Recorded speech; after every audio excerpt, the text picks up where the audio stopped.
We are here in Lake Tahoe. It is August 11, around close to 6 p.m. now. And I'm here with Keris Dahlkamp, the man who decided to swim Lake Tahoe to raise awareness. How are you, Keris? I'm well, thank you. So tell us a little bit about yourself, who you are, where you're from. Well, I'm an American citizen. I was raised all over the United States, but I live in the Bay Area, San Francisco Bay Area, and have been an athlete for a number of years. But when we found out about what was happening in the Congo, we decided that we should do something. My wife and I decided we should do something to raise awareness and break the silence of what's happening over there. So this is what we thought we could do. And you decided out of all the sports that exist to come to Lake Tahoe. Why did you choose Lake Tahoe? It's a special lake. I think it's a spiritual place. I had swum across the width before, and it's just something that's a place that's very dear to my heart, and I think it's a great place to make people aware of what's happening, because we're in California, because we're close to the Bay Area. There's a lot of people that we could access and invite by doing it in Tahoe. Yeah, so take us a little bit through your training. How long did it take you to train, and the challenges that you faced while training? Well, I decided in January of 2012 that I was going to do this, and so now it's August. So I've been training about 6 days a week for the last 7 months or so. Usually minimum of an hour a day swimming, and then other cross training as well. And then we did some longer swims in reservoirs and in Lake Tahoe itself on the weekends to train for a longer distance like this. So take us to last night. That's when you saw it coming, that you are going to get on the lake and start doing. What was going through your mind? I was actually pretty calm last night. I was excited and looking forward to just getting started. There's been a lot of anticipation for months and months and months, and a lot of developing interest, and it was just time to go out and just start swimming. So that was the easy part compared to all the preparation, I think, in getting the word out. We tried to get the word out as much as we could. So you started at 1 a.m., came out to also, it was very cold. It was really cold, and there were times where I really did wonder if I was going to be able to make it through the night, because it was so cold.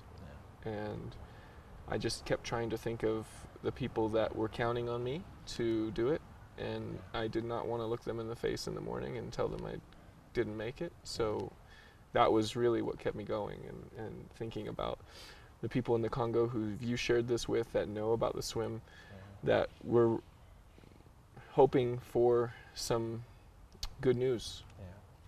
And your team, you went out there with about 5 to 6 people. A great team, yeah. So some of my best friends are here, and we had a great team. We had a couple kayakers. My wife was also involved, and my dad came out from Utah and brought his boat. Really big team, and could not have done it without them.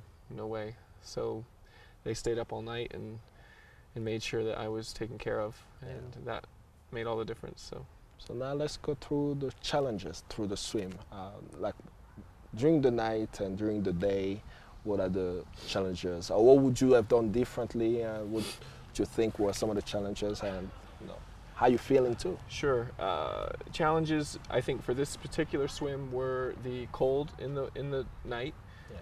And I had never really swum at night before, so I didn't know what to expect.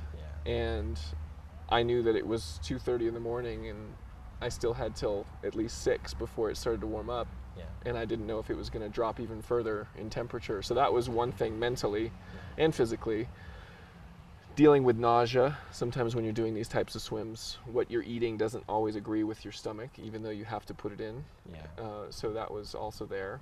And the distance, but a lot of it was mental, just constantly wondering, is this, what did I get myself into? Is this too far, or am I crazy?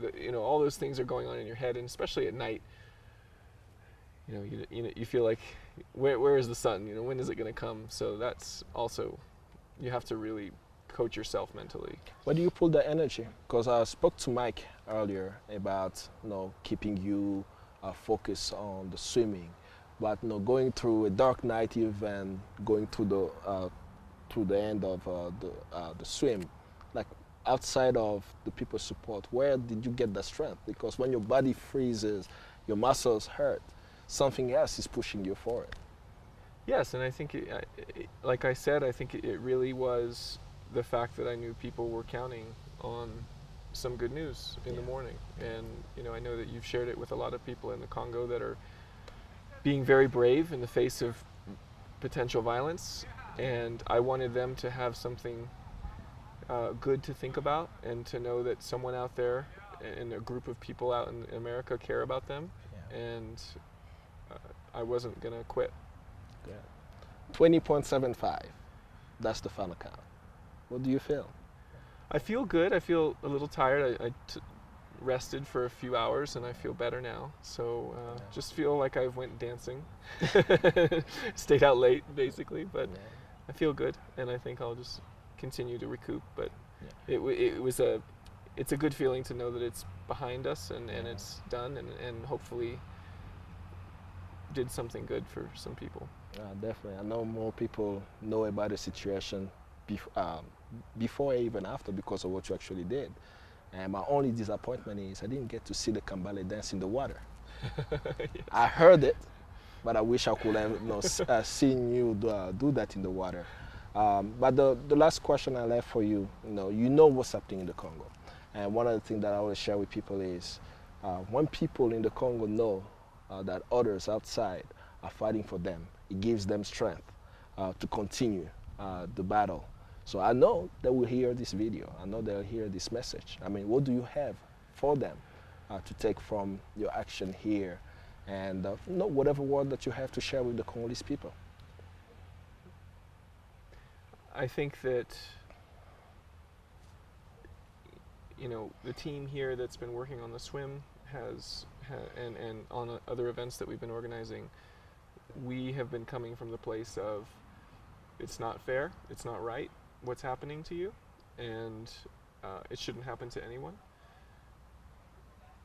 And if we were in that situation, we would hope to God that people would do something about it that could. So this is what we can do, and it's not nearly enough, but we need to do something, and we need to make sure that people know.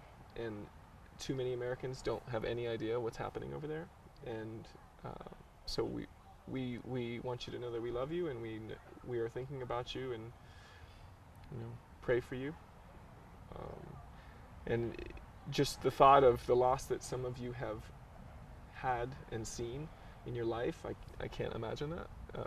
Losing your children or your family members or not knowing where they are. Can't imagine that. So we love you, and hopefully we'll have a party in the Congo at Kambale's 50th birthday party in a peaceful Congo. So that's I mean, that's what we want. Oh, thank you. Like I shared with you already in private, you probably do not know, but many people were watching. They were even sending messages or tweeting, "Is he okay?" Or sending prayers and saying, "No, he's still our hero." That people around the world who knew this was happening were rooting for you.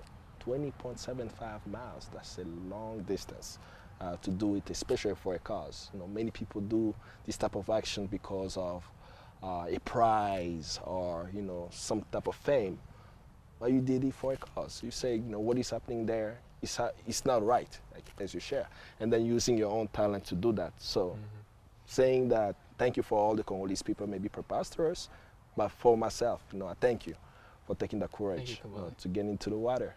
And thank you. Thank you for coming. No, definitely. No. And next year we'll do it again, and I'll be swimming. All right. So thank you. All right, thank you now, and I guess you'll do all the editing whenever you get a chance. What I usually say is I love Jay-Z, Michael Jackson, and I know you'll cut this off, and after you cut it off again, add also that Beyonce has a good song called Empire State.